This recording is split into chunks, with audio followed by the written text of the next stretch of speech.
विराट पटुआर आसी नामांकन पत्र दाखल कले बरी विधायक प्रार्थी विश्वरंजन मल्लिक। जाजपुर जिला बरी निर्वाचन मंडली बीजेडी विधायक प्रार्थी विश्वरंजन मल्लिक आज तांकर नामांकन पत्र दाखल करिसेंती। विधायक प्रार्थी विश्वरंजन मल्लिक समस्त पंचायत 20,000 ऊर्ध्व बाइक माध्यम हजार हजार समर्थकों सह विराट पटुआर जिलापाल कार्यालय पहुंची नामांकन पत्र दाखल करते। नामांकन पत्र दाखल समय समस्त पंचायत सरपंच समिति सभ्य सभ्य युवनेता आगधाड़ी कर्मी उपस्थित रही। तृतीय थर तो निश्चित भाव में आज एक निरा ढंग से बरी निर्वाचन मंडल समस्त घर युवक माने बाहर गुरुजन माने बाहर रास्तार माँ मैंने फूल पकई स्वागत देती। तो निश्चित भाव में ये जो नवीन पट्टनायक जो विकास धारा ता आज रास्ता उपरकू आसी सारी।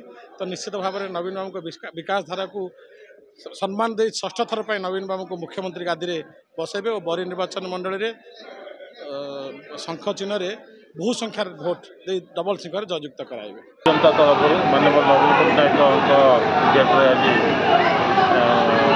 विश्वरंजन मल्लिक महोदय नामांकन पत्र दाखल करते आज एक विशाल रैली में छात्र गुरुजन और महिला माँ भौणी मैंने बहुत बड़ प्रदर्शना दे आज रास्तार आज हजार हजार संख्यार लोक अन्य 30-40 हजार लोक आज गोटे पटुआर आसे नामांकन प्रस्तुत अच्छा लड़िया लड़िया संपूर्ण आम प्रस्तुत अच्छु जनमत सपक्ष अच्छी विश्वबाबू को विधायक रूपे पाइबे परिवासी आकुंठ चिंतार काम केते भोटर विजय बोली आशा रखिं बहु भोटर विजय हम जहाँकि आम 1,00,000% छुईबार पालन। Bureau report Ekamra news agency.